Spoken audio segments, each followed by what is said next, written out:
Phineas and Candace's dad was a horrible, despicable man. That's right, there's a lot of talk about this guy, and everyone has their own theory trying to explain who he is, but I want to do something a little more productive and helpful for you theorists out there. I want to figure out what their biological father was actually like, what kind of person he was. And I'm telling you, you won't like what you'll find out today. We're talking about an abusive father and a very traumatic childhood for Candace, which kinda explains a lot about her and her behavior. After all, just because the abuse Dr. D suffered was right under our noses, this doesn't mean that he was the only one who was scarred by some pretty lousy parenting.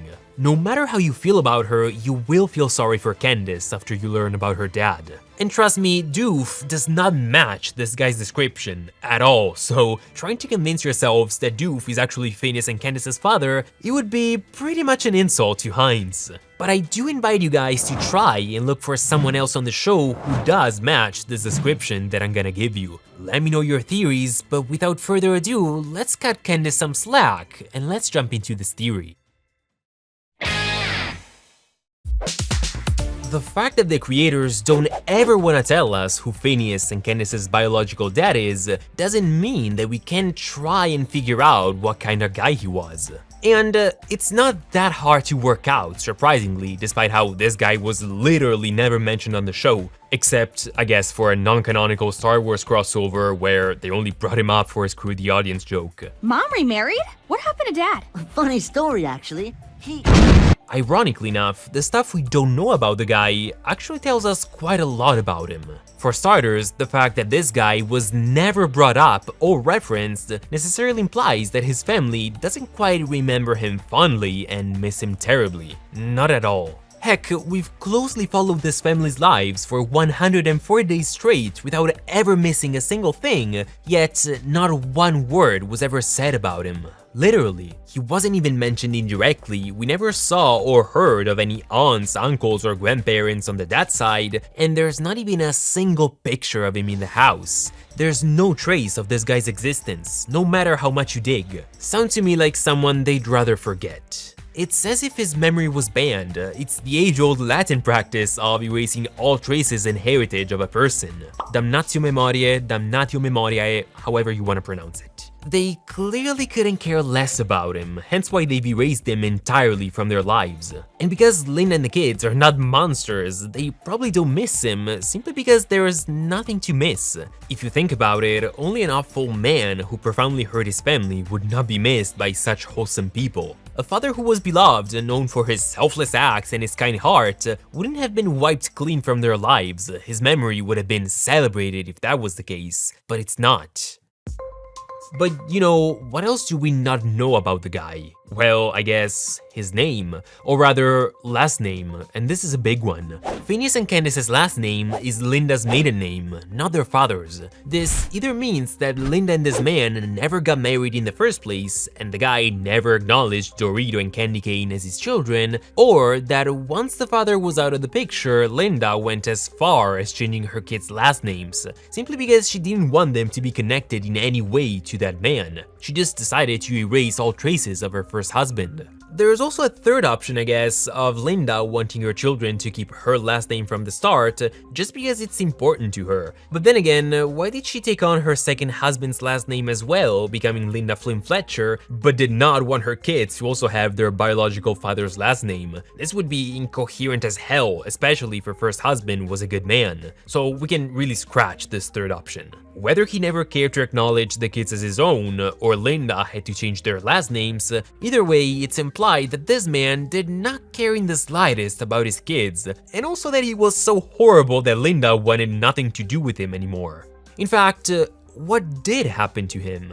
We can come up with a handful of scenarios, but if you think about it, it all comes down to two possibilities. Either he passed, but because he's never mentioned, there's no pictures of him, and his children don't even have his last name anymore, then he just died, and as soon as he did, his family went on and erased him from their lives, trying to forget about him as soon as possible and move on, or he just left the family, he abandoned them. And at this point, neither of these screams Father of the Year, honestly. Plus, if he did died, then Linda didn't even mourn him and started dating soon after he passed, so you would wanna mourn your late husband if you loved him, right? But if he was an abusive piece of crap, then there's not much mourning that needs to be done. It's clear that this guy wasn't just absent or neglectful, as if that wasn't already bad enough. He actively did something so horrible to the Flynn family that they just wanted to sever all ties with him and remove him from their lives as if he never existed. We can't know for sure exactly what he did, but it seems to me that it's something along the lines of an extremely abusive behavior towards his wife and kids, making their lives an actual living nightmare. And Candace, in my opinion, kinda carries the heaviest scars of all. I feel like she's the only one who gave us a hint of her father's true colors. In the episode Nerds of a Feather, Candace sang about Dakimomo, her favorite plushie/cartoon character, and told us that when she was a child, she thought the world was a very strange place, and we see a flashback of her looking upset, left alone in front of the living room's TV watching cartoons. She also said that it all changed for her the moment she found out about Dakimomo and her mom bought her a Dakimomo plushie. This is a show for families, so the writers are not too direct when it comes to sensitive topics, and I don't know how you would interpret it, but when a child is parked in front of a TV with tearful eyes nonetheless, it's usually because the parents are in the other room fighting. Notice how Candace is looking away as if she saw, heard, or knew her parents were arguing in the other room, only to hang her head low soon after. A lot is left unsaid, of course. Phineas and Ferb tends to steer away from darker themes. When they show abuse, as is the case for Doof's parents, they make the whole situation so ridiculous and tell it ironically so that it's not too much for younger kids to see. They don't downright say it's abuse, they leave it to the audience to realize just how messed up it is. And this is what happened with Candace. They don't show the abuse, but we can tell that her father must have been a horrible person, so horrible that his family wants nothing to do with him. Fans of the show tend to focus on how Phineas's dad must be just as creative as he is, implying that that's where Phineas's creativity and brilliant mind came from, as if he inherited this particular trait.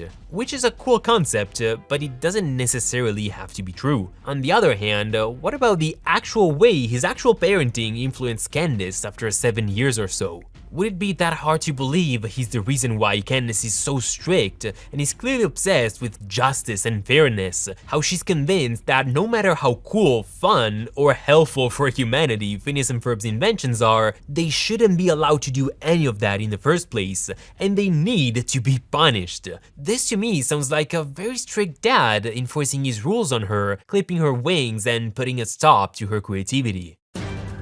Remember that tape in Phineas and Ferb Save Summer, where 5-year-old Candace was all happy and hyped to have spent a great summer and how she had a whole list of fun activities and dreams she someday wanted to accomplish? Doesn't this remind you of someone? Candace might not be gifted from a practical and IQ standpoint like her brothers, but she can be just as creative as them.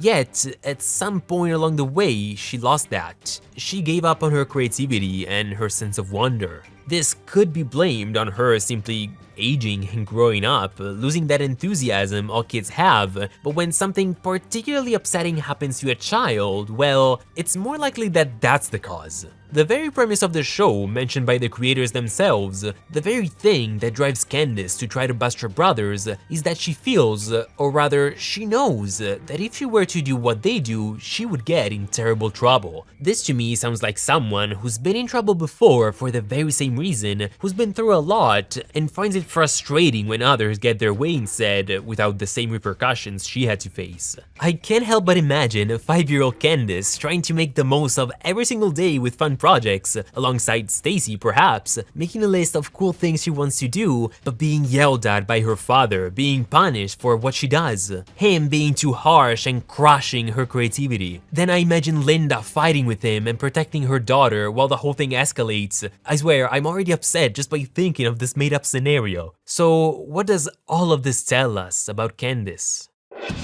By comparing Candace and Phineas's personalities, it's clear they've had very different upbringings. They do have different personalities to begin with, of course, although, as we saw in that tape, they're not that different. But it's safe to assume that many differences can be traced back to their father. After all, when the guy left, Candace was 7 years old, if not older, so she was definitely old enough to remember him and for his parenting to leave an impact on her. Phineas wasn't. He couldn't have been any older than 1 year old when the guy left or died, and this makes all the difference. Phineas grew up in a happy family and a loving environment with two parents who loved each other and loved their kids, and as far as he can remember, he's always had two siblings he adores, and he was never limited in what he could or could not do. He never had to hold himself back. After all, his biological father was already out of the picture by the time the boy took his first steps. Candace's childhood was nothing like that. She lived with an abusive father for 7 years, an incredibly sensitive time for the healthy development of a child's mentality, and as the cherry on top, their father either walked out on them or passed away. And regardless of how horrible he was, it's still something that scars and hurts a child. Imagine what it's like for a 7-year-old to have your dad abandon you because he didn't love you, or even worse, he passed away. He might have been a terrible person, but his dying couldn't possibly have been a great thing for Candace to go through.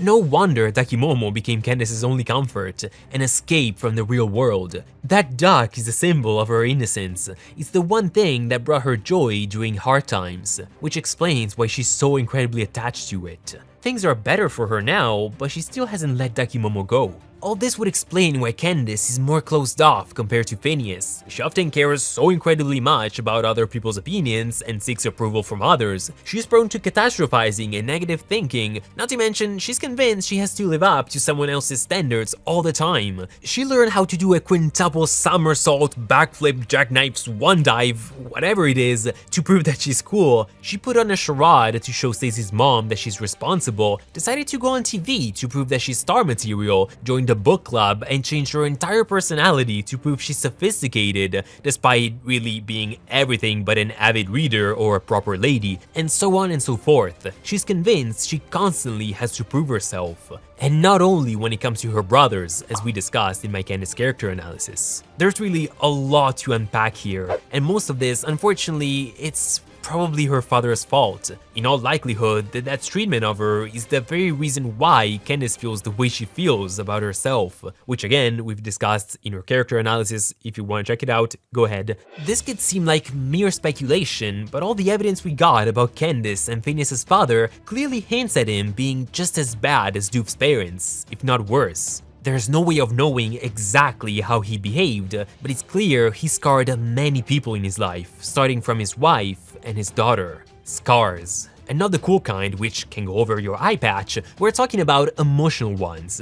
Scars that shaped Candace's personality, costing her her spark. Actually, at this point, maybe all of this is the reason why Linda is more understanding towards Candace, allowing her to run around town telling crazy stories about how her brothers are building this and that, sounding like a crazy person. She just accepts her nonsense and doesn't get mad at her for it. She uses a kinder approach, trying to help her out, distracting her from this obsession that's tearing her apart, and tries to get her to relax. Instead of yelling at her, telling her she's got to stop, she actually helps her and doesn't repeat her first husband's mistakes. Candace and Phineas's biological father was no hero. His memory, or lack thereof, serves as a reminder that family is more than just blood. Biologically speaking, Linda's first husband may be Candace and Phineas's father, but Lawrence is their dad. He's a stepdad who stepped up, who gave Candace and Phineas a loving and stable home. He may be their stepfather, but that's because he's one step ahead of their actual father. Wordplay. Was Candace's father just as bad as Doof's parents? Are there some more clues that could support this theory? And also, keeping all of this in mind, can you think of a character on the show who actually matches this description?